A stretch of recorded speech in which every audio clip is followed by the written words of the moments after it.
What's up, guys? Welcome to Vintage Genetics, where it of course is all about classic bodybuilding, and that is especially true today as I'm working out with a classic bodybuilder. His name is Matt. I actually put his Instagram in the description if you want to follow his journey, but he's a classic bodybuilding winner in the Netherlands and also a Belgium athlete as well, and 24 years old. So we are working out together, and of course when you do a workout together, usually it is the chest, which we are doing right now, and we are starting out with the chest press.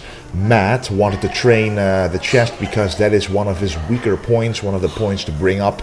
And as a classic bodybuilder, you always recognize what you want to bring up most to bring your physique in balance, to make it proportionate, to win shows even at the highest level, because he will be actually going to Canada and he is only 2 weeks out in this very video. So that's a reason why he's looking that good, that conditioned. But we are doing the chest press, and as you can see, it is not just the weights we are using, but also resistance bands. And trust me, guys, I know that it's not true old school or true classic bodybuilding, but using these resistant bands, and people like John Meadows, who I respect a lot and watch a lot of videos of, also uses them, but it is just a great technique to change up the tension throughout the exercise. It creates a dynamic tension instead of just feeling the same tension over and over again. And for people who have trouble with a mind-muscle connection, for example, when doing a chest press, you will feel an automatic squeeze when doing it this way, trust me. Because the moment you press the weight forward, to press the handles forward, the bands become tighter and tighter, and they become more difficult to lengthen, and then you have to do more trouble, more effort to squeeze the chest, and because of that effort you will force that maximum contraction of the chest. And I always try to stay 15 to 10 reps with this one, not going way too heavy because you want to protect your shoulders, but this is a great exercise that if you have shoulder issues would be a great thing to do. And the tension that these bands allow for actually prevents shoulder injuries as well, because the tension is never lost. It actually strengthens the more you lengthen your arms, which is better for the joints. And what you should also really consider is the full range of motion here. If you want to build a full, complete, proper chest, you don't only need to contract it to get a full chest, but also stretch it to the max. And that's why you need to use a good machine with which you can use full range of motion. For example, personally, I have quite long arms, but this machine in our 100% Fit Gym does have the full range of motion that you can use to fully utilize the chest muscles. As you guys know, I usually like to start out with either a bench press or a dumbbell press, but it is good to every once in a while change it up. Of course, I will still be doing one of them in this workout, but at a different place in the workout, which actually changes the effect it has on your chest muscles. It especially changes the feeling it gives when performing the exercise. And one other reason to start out with this chest press first is to really take the shoulders out of the movement a little bit more and really focus on that squeeze, a contraction, without worrying about having to balance the weight or a spotter having to help you. Then the next exercise, a decline bench press. This is actually, we didn't have a decline bench at all at our gym, so I purchased one that you could actually put at a decline setting. And it has actually been proven that if you want to work on the upper pecs, if you really want thickness in the upper chest, you don't only have to stick to incline movements such as the incline bench press, but you can also do a decline bench press. And this actually has proven to be more beneficial for overall chest growth, because it targets the upper chest just as much as the incline bench press, but the lower chest much more. So overall, if you want a bigger chest, doing the decline bench press would be more beneficial. But of course, we are bodybuilders, so you always have to switch your exercises, hit your muscles from different angles, but keeping in mind the basics. So when I say switch exercises and do different things, you shouldn't be training entirely different every single time. You should always stick to the basics, but keep in mind that a change here and there can improve the muscle fullness and proportion in your body more, because then you might train little muscles that normally you wouldn't target. That's why I like to hit muscles from different angles, and this is especially true for the back or the legs, for example, because they are much bigger muscle groups. And with a decline bench press, which also is a benefit over the incline bench press, is that you can actually overload the muscle more. You actually are able to load more weight onto the bar and have to literally do more effort to press the weight up with the chest fibers. An incline bench press would require more help from the front delts as well, so if you have trouble with the delts, this workout is certainly a great one for you. And the nice thing about a Smith machine is that you can actually go to failure, and you aren't in need of a spotter every single time. You can go to failure, and once you hit failure, you can simply stop it by turning the bar, and it stops in its tracks. But right here I'm doing paused reps, taking out all the momentum at the bottom. And when I'm pressing upwards, you can really feel that the chest is doing all the effort to push the bar upwards. So again, mind-muscle connection problems, do paused reps, because taking out the momentum ensures that the muscle you want to work is actually doing the work.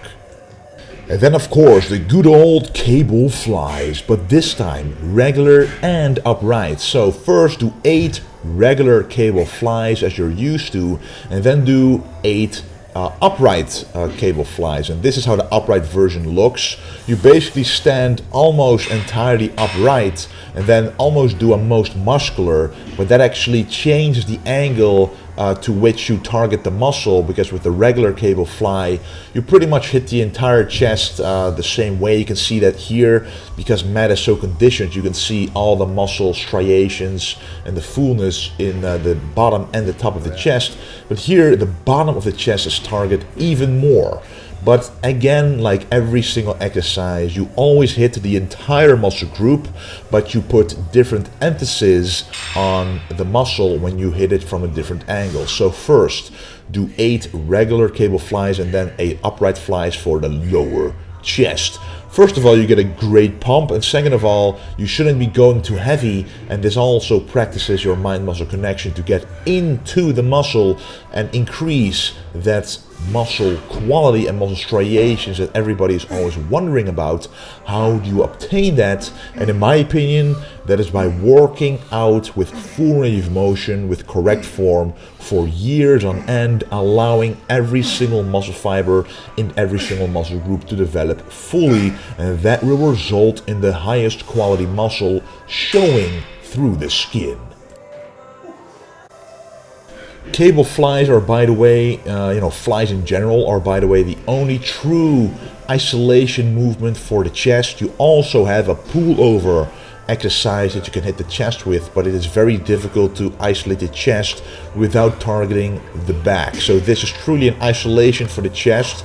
So that's why you kind of want to do it at least once in a workout to really ensure that you hit the chest and make it fully fatigued, instead of the front delts or the triceps doing too much work during the other exercises. Of course, that is something you have to prevent always, as you want to train chest and not the other muscles, but doing an isolation movement will ensure fatiguing that muscle to the max. Alright, and this is what I was talking about. We are still hitting the bench press even when we not started, and the feeling you have in your chest right now when you get a good pump is so very different compared to when you start out with the bench press. Trust me guys, you have to try this out. Well, it is a lot more difficult to do the same weight that you are used to. Even this weight already feels like kind of a challenge, because you literally feel the fatigued chest doing its best to keep the bar in balance and to push the weight upwards. And this is a great way to really finish off the chest without the triceps failing first. Definitely the chest will fail first here, and you will feel a much better connection to the chest too when you do a bench press at the end of a chest workout. And then of course it is time for some tricep exercises. The triceps are my weak point. Here you can clearly see the separation between the small head and the long head of the triceps. It is specifically the long head that I want to target the most, but you should never neglect the rest of a muscle group. So a rope pushdown that I did just now is mostly for the short head that gives a thickness from the front of the triceps, and this movement, the overhead rope extension, is the best for the long head. And to really target the long head, you have to stretch out that long head as much as possible. And you can see that I'm doing that right here as I'm going backwards more than 90 degrees as opposed to my upper arm, and that creates a lot of tension in the long head, and that creates eventually hypertrophy or growth of the muscle. And obviously this is a superset, and I love to do supersets for triceps or arms in general because it pushes more blood into a relatively small muscle group. And the more blood you push into a small area, the more nutrients are delivered to this area, and the more growth and hydration and feeding of nutrients will occur. So that's why I like to do supersets and not go super heavy with arms every single time. Of course there's room to go heavy, but do that one exercise per workout. This is my opinion, by the way, but I have built my arms by going relatively light compared to any other compound movement like the bench press. The only time that I go heavy is when I do a close grip bench press or a French press for the triceps, but this is really more of a compound movement that uses multiple joints, especially the close grip bench press. And the French press is a very easy way to push a lot of weight to really target that long and medial head. But this time we are doing a rope exercise, and you really isolate the tricep with this, and then you cannot go too heavy, because if you do, you simply won't be able to go through the full range of motion, which is what you need to get those detailed triceps. Because I am not super lean right now, yet you can still see the striations in the triceps, and that tells me that I've created them by consistently training the correct way, which is with full range of motion. So especially when you're starting out, don't always go for the heaviest weight every single time, but also go for the most complete range of motion that you can accomplish given an exercise. And every time you do that, you will thank yourself, because that will actually grant you more development than always going heavy, because that is the job of a powerlifter or a weightlifter. We are bodybuilders. We want to build our body to be as complete and as big as possible, and the only way to do that injury-free is to go full range of motion and adapt the weight to be able to do the full range of motion. And that, unfortunately for most people, isn't very heavy most of the time. And if you look closely at the grips that we are using, you can see that Matt is using a regular rope right here, but for these overhead rope extensions we are using Tyron grips, which are ergonomic grips specifically designed to be able to hold as easy as possible, so you can actually focus on the muscle that you're working as opposed to the grip that you have to apply to the grip itself, because it allows for a less tight grip and still be able to hold the grip in your hand, the handle. You have grips like this for the lat pull down, for the seated row, for the biceps, for the triceps, anything that you want to apply to a cable pulley, you can use these grips for.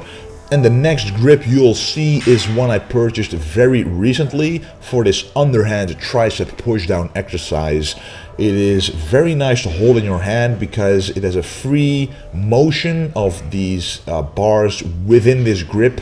It has a free motion, and that actually allows me to do this exercise without too much unnatural strain on the wrists, because that usually is what keeps me from going too heavy on this exercise. It's not my triceps, but actually the wrists that give in after a while, and that doesn't allow me to go all out. And you do want to go all out on this one Because what you want to do is maintain a solid and consistent speed of the exercise, of the range of motion.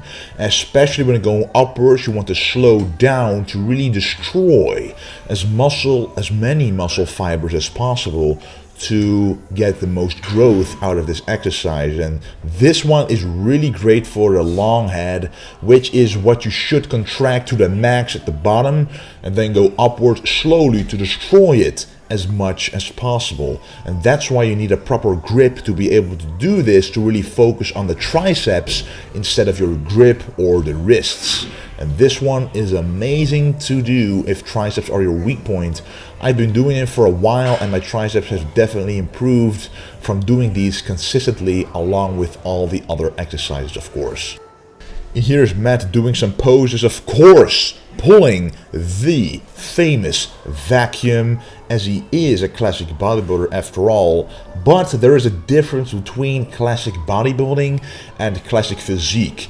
Here in Europe, classic bodybuilding, the class in a bodybuilding competition, has been around for many years, even before I started the bodybuilding journey myself, way before that actually. Way before classic physique was a thing. But with classic bodybuilding, the weight limit is lower than classic physique, so Matt isn't allowed to weigh as much as I would be allowed to weigh at his height. We do have similar heights, but he, for example, is allowed to weigh a lot less than me. But he will be competing in about 2 weeks from when this video was shot, and I wish him the best of luck. If you want to follow him, check out his Instagram, which is down below in the description. And I want to thank you for watching, and don't forget to stay golden. Right guys, as most of you may have known, I have created my own supplement line, starting with the Gladiator Pro Whey Isolate. If you go to becomegladiator.com and fill in your name and email, you can get 10% off of the Whey Isolate with over 90 grams of protein per 100 grams. So thank you for the support.